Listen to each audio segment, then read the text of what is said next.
Pemirsa, Presiden Joko Widodo menyampaikan konflik Myanmar akan menjadi salah satu topik yang akan dibahas khusus dalam penyelenggaraan KTT ASEAN ke-42 pada 9-11 Mei 2023 di Labuan Bajo, NTT.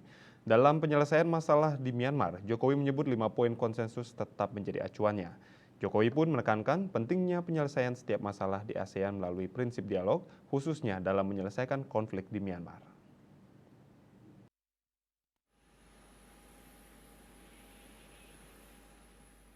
Konflik atau perang saudara yang terjadi di Myanmar belakangan ini cukup menyita perhatian Presiden Joko Widodo. Dalam keterangannya sesaat setelah mendarat di Bandara Internasional Komodo, NTT, pada Minggu 7 Mei 2023, Jokowi menyebutkan konflik Myanmar akan menjadi salah satu topik yang akan dibahas khusus dalam penyelenggaraan KTT ASEAN ke-42 pada 9 hingga 11 Mei 2023.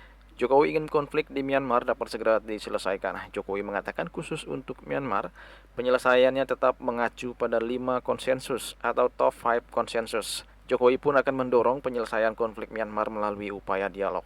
Jokowi menilai upaya dialog lebih penting ketimbang pemberian sanksi. Menurut Jokowi, pemberian sanksi kepada Myanmar tidak akan menyelesaikan akar permasalahan. Jokowi juga menegaskan Indonesia tidak ingin organisasi kawasan di Asia Tenggara itu menjadi proksi kekuatan tertentu. Ia pun menegaskan prinsip Indonesia dalam ASEAN adalah kolaborasi dan kerjasama. Ya, prinsip Indonesia di keketuaan ASEAN adalah kolaborasi dan kerjasama dengan siapapun.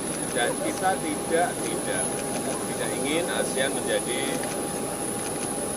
proksi siapapun, proksi negara manapun. Karena yang kita inginkan ASEAN adalah terbuka, kerjasama dengan siapapun, dengan negara manapun. Sehingga penyelesaian setiap masalah yang ada di ASEAN adalah prinsip dialog ini sangat penting sekali. Utamanya di dalam masalah Myanmar. Itu akan dibahas? Ya, secara khusus akan dibahas. Tapi acuan kita tetap untuk Myanmar. Acuan kita tetap 5 poin konsensus tetap menjadi acuan. Tetapi kita harus dengan dialog.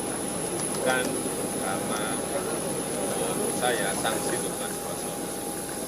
Sementara itu terkait 20 WNI yang menjadi korban TPPO dan sempat disekap di Myanmar, saat ini sudah berhasil dievakuasi dan semua WNI dinyatakan dalam keadaan selamat.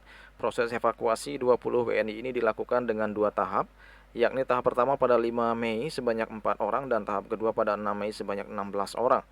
Menlu Retno Marsudi mengatakan proses evakuasi cukup panjang mengingat lokasi penyekapan berada di lokasi konflik.